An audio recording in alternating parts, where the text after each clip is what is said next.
Hello, everyone. Dr. Victoria Skirbo here, speaking to you from the Seeds of Transformation Healing Center in Wareham, Massachusetts. It's time for tarot scopes again, guys. Can you believe it? Today, we're going to be doing the tarot scopes for the sign of Taurus for the month of January 2022. You can also apply this reading to the whole year, actually, because January kind of is the beginning. And we do tend to plant a lot of seeds in January, and so we can get an idea of what the year ahead is going to look like. First, we're going to look at the astrology of December. Well, things have been rocking and rolling for Taurus since 2017 when Uranus first moved into your sign. So we knew that things were going to get shook up pretty big and pretty good. So that theme continues in 2022, of course, because Uranus is in your sign of Taurus, moving through your first house, shifting you in ways that surprising yourself and others as well. And of course, another big thing that's happening with Taurus this year is the nodes of the moon. The north node of the moon is shifting into Taurus on the 18th of January. The mean node actually shifts on the 22nd of December 2021. So the influence of that north node in Taurus is already being felt as we approach even before the 18th. Now, Venus is your ruling sign, and Venus went retrograde in December of 2021 and will continue to be retrograde through January until the 29th. Venus is in Capricorn right now. She is spending 4 months in Capricorn from November 2021 until April or the end of March, maybe 2022. So she's in there for about, she's in there for 4 months. I think it's the beginning of March. So that's a lot of time for Venus to be spending in a specific area of your chart. And for you, Taurus, that is your house of friends, is it not? Hold on one second. I have to check here. No, sorry, it's not your house of friends. It's your house of belief. It's what you believe to be true. Okay. It's your ethics, it's your morals. And so you have actually been going through quite the transformational process when it comes to that stuff because of Pluto's journey through Capricorn, which started in 2008. It's a slow journey. And then, of course, in 2012 to 2015, we had those squares to Uranus. So things have been percolating pretty good in that house of belief and perspective on the world. And so Taurus sometimes can be seen as kind of a little frog in the well energy. It's like they're very much into their environment. This is my environment. This is my world. And Tauruses have been getting blown up and blown out of their worlds for a while now. And so Taurus actually in its way has become quite a bit more mobile. Taurus rules money, right? Taurus is the sign associated with money, and even our money with this Bitcoin stuff and all of this stuff is getting switched around and turned around, which is not making most Tauruses feel secure, because we Tauruses do like to have things traditional. They like things that are staid and stable. And I think we all like things that are staid and stable. So all this disruption can be very challenging for the Taurus, and wherever you happen to have Taurus in your chart, even if you're not a Taurus. So something to consider. We have a new moon in the sign of Capricorn on the 2nd of December. That's where new beginnings, new starts. This can be an opportunity for you, maybe take a new class. That ninth house is also a perspective on the world. Education is one of the ways to do that, but traveling is also an option. I know there's a lot of traveling restrictions going on now because of COVID, but we can still find places that we can go. And we can always sort of travel on the interweb if physical travel, if you're unable to do any physical traveling. And then of course there's meditation and there's Trip in the Light Fantastic. One of the things that's happening with Taurus and with Uranus and Taurus is there's a resurgence of plant energies, plant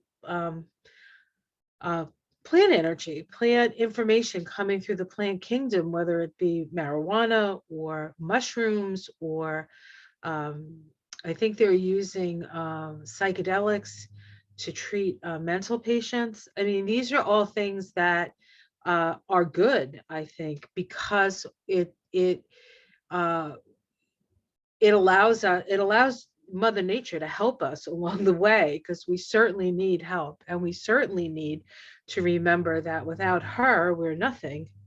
But like, we'd have to go to different planet because we couldn't be able to survive without her loving attention and care. And there are certain rules we have to follow, um, if we want to stay in her house. And so we're getting an eyeful of those rules as well. It struck me the other night. I don't know, I was just thinking about things that happens a lot to me.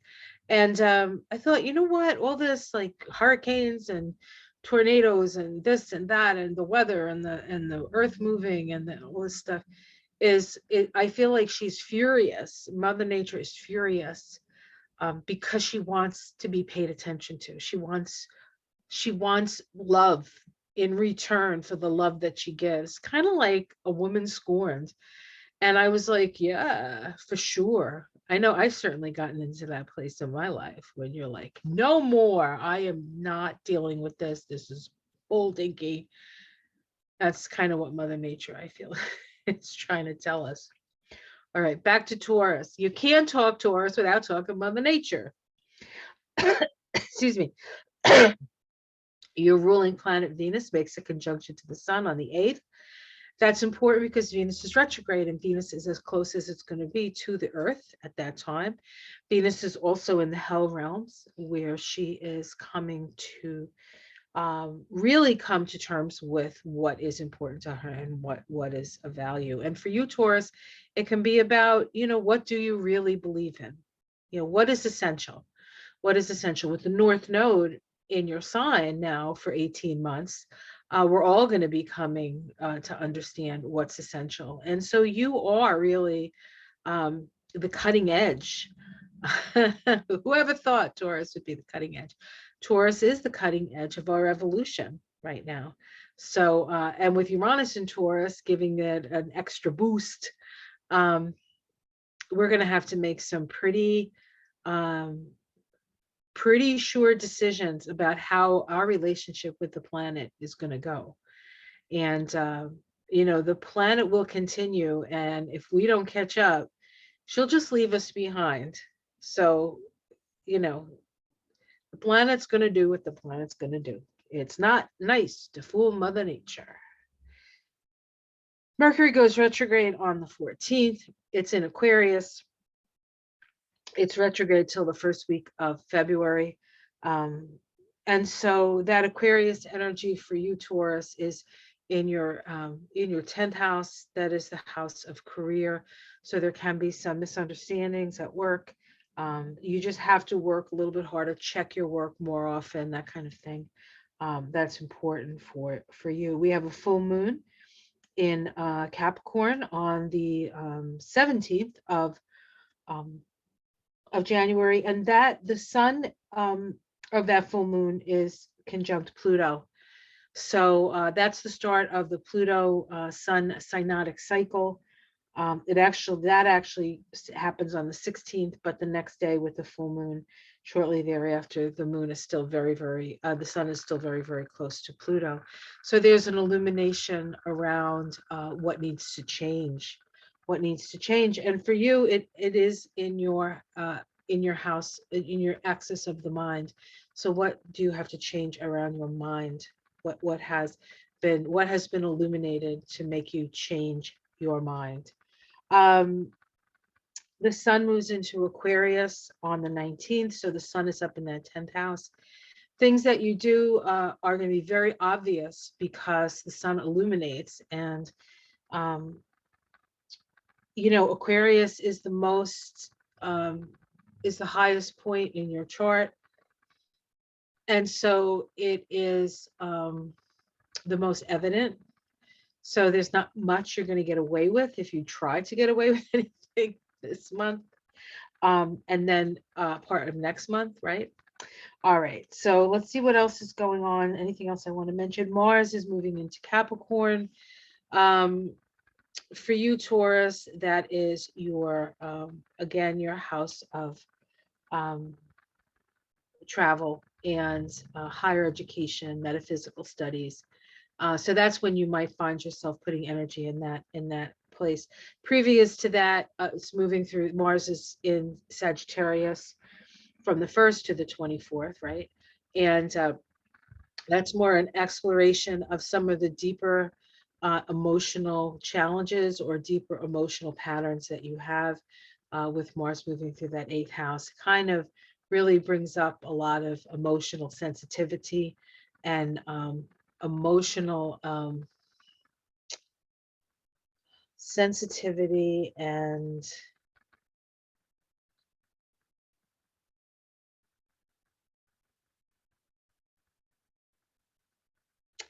I want to say it's as Mars and Sag in that house, I think, can bring up some of the underlying anger that you may have around emotions or about feeling betrayed. So that stuff could come up. I almost feel like it's going to come up like a rash. You're going to get a rash, and wherever that rash may be on your body, will give you an idea of what the issue is. You know, is it a rash around your mouth? Are you not saying something? Is it like here? Is it a heart rash? Is it an arm rash? I mean, I don't know.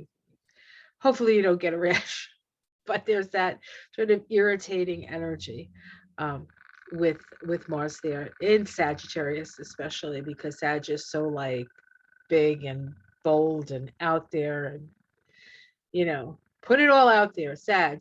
And Taurus is kind of a personal, kind of like, I don't want to put anything out there. This is my own business kind of energy. But with Mars there, I think it'll dust some things up for us. And then once we move into Capricorn, when Mars sort of calms down a bit and gets the structure of Capricorn, you can actually like start to understand what some of that irritation was about, and perhaps take a class or have a reading, some sort of metaphysical thing that's going to help you understand that, put it all into perspective, so to speak. All right, let's see if there's anything else I want to mention. There's all kinds of stuff happening. I will be doing specifically a reading for the month of January with the astrology. So if the astrology is really something that interests you, you can check that out. That will be coming up shortly in a couple of days, I think. All right, let's take a look at the cards. I'm going to be using the Crow Tarot for, yes, I am using the Crow Tarot, but it's not in here. What I do with the tarot, I'm going to use it, and I've lost it. What did I do with that? Oh, here it is. I don't have the best setup here in my corner of my bedroom. I used to do more of these in my office, but I've been having some conductivity issues, and so I have to do these Zooms where I get the best reception. And I get the best reception in the house, and my bedroom happens to be one of the more quiet spots in the house. Excuse me. Oh dear. I have a frog in my throat. Must be the frog that came from the well that is Taurus. Hopped into my throat. Okay, so what's ahead for Taurus? Taurus Rising, Taurus Sun, Taurus Moon in the month of January and beyond. 2022, perhaps some influence. These readings are, the evaluation of the energies of the moment. We do have free will. We can always change things for ourselves. Even if it's a relatively negative reading, it doesn't necessarily mean it has to manifest negatively in your life. And even if it's a super positive reading, if you don't access what's out there for yourself and you don't do your due diligence and do your work, it's not going to work for you either. So, it's a relationship between what you're willing to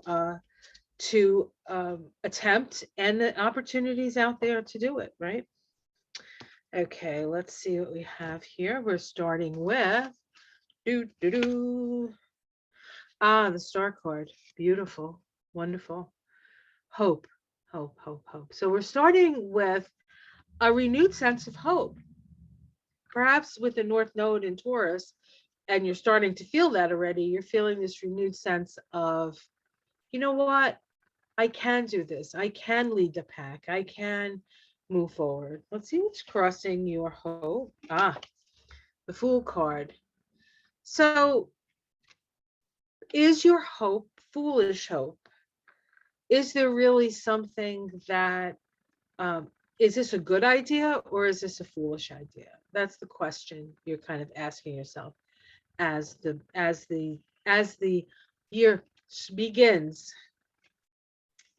In the sky, I mean, in underneath it all, we have the Five of Cups. It's interesting. This was also in the reading for as a card at the root of the reading for Aquarius. Incidentally, interestingly enough, another fixed sign. So this says that we've had some losses. We certainly have. I mean, come on, honestly. If there's anybody who says they haven't had any losses over the last couple of years, they're living on a different planet, right? So there's this need for grieving, there's this need for letting go of what's been lost, but there's also the need to pay attention to what you have left. What do you really have? What is still with you? What you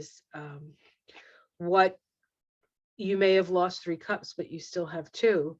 So while you're down a cup, you still have, right? And so it's a need to take the time to grieve, take the time to let go, but then to really see what you still have. We have the Emperor in the past. This is you in charge of your own life. There's a sense of having dominion over your own life, dominion over your own life. Let's see what's in the sky. We have the Knight of Swords. The Knight of Swords can be an energy that's a little impulsive. And so you do have to be aware of being impulsive, um, being taking an action based on perhaps not really thinking things out, um, or this can be a very courageous knight who moves on what they believe. So there is an energy of the of what it is that you're moving forward on, is something I think that in your heart of hearts you think you need to do. Is it a foolish thing? It's possible that it is, but it's also something that you have to do anyway. So either way, I think the Fool card crossing the Star card brings a little doubt into your hopes of what is possible, but it doesn't necessarily mean that what is possible um, isn't available to you. But there can be um, some unintended consequences from the whole thing. Uh, and then we have the Magician card in the immediate future. This is a card that says, you know, you create your own reality. You co-create with spirit, with focused intention. You can create what it is that you need to create. So you have the power to, if you utilize your concentration and your will and all the talents and abilities at your fingertips, in a balanced way and in a focused way, and you can actually create what it is that you want to create. How it's seen from the outside, we have the Four of Pentacles. Some people may see you a little bit stingy in certain situations, wanting to hold on to your money too much, insecurity about that. In your domestic situation, we have the Ace of Swords. So here's another sort of energy of a decision being made. So a decision is going to be made. It's not a decision you can go back on. It's a decision being made in your home. It's also the sword of truth and the sword of justice. So a truth will come out. A truth will come out. Hopes and fears, we have the Queen of Wands. the Queen of Wands is a queen that makes us feel loved and nurtured and cared about and warmed at her hearth fire. Who doesn't want that? Who doesn't want their own Queen of Wands, right? That Queen of Wands energy is that Leo energy, right? So I mean, that's a hope. I don't think it's a fear for anybody. Okay, so we have in the outcome here, we have the Five of Swords. So there is somebody who is not being uh, completely honest with you, and there's somebody who can hurt you. Um, and you have to be careful of your this can be either them hurting you with their words or you hurting somebody with your words. No matter how unfairly somebody has treated you, there is a certain amount of karma that comes with that. You do not have to be the you don't have to be the sword behind the karma. Let the universe do its work. um you don't want to necessarily involve yourself with um revenge, because revenge is not something that you want to dip your toe into. We have the Queen of Swords here. So that is sort of a common sense, a justice card, um a good somebody who has a good judgment, someone who has good judgment.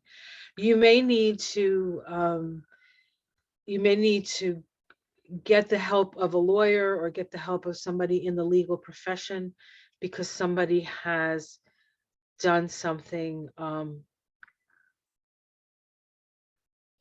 that was undeserving, you were undeserving of on some level. And I feel like the Queen of Swords with that Five of Swords is, even if somebody is does you dirty, justice is going to come right after them. And we have the Page of Swords here, so there's a lot of swords, a lot of ideas. Page of Swords can be a spy in the camp. And then we have the Four of Wands, which is celebration. So there is some sort of, at the end of the month, there seems to be some sort of problem or challenge that can be mitigated through the right channels. And on the other side, we're going to have some happiness. Um, we have the Nine of Swords underneath. That's anxiety. So with the Fool card crossing the Star card, there's something about the situation that you find yourself in that you are in doubt of. This isn't like a rug gets pulled out from under you kind of thing. It to a certain extent it can be, because it wounds you. And we never really expect to be wounded, I don't think. Unless you're like that and you think everything is coming at you, right? Then you're like the old former Orange Julius, right? Everybody's against you. Right? So I mean, but if you're like a regular person and you're not like a crazy narcissist, um you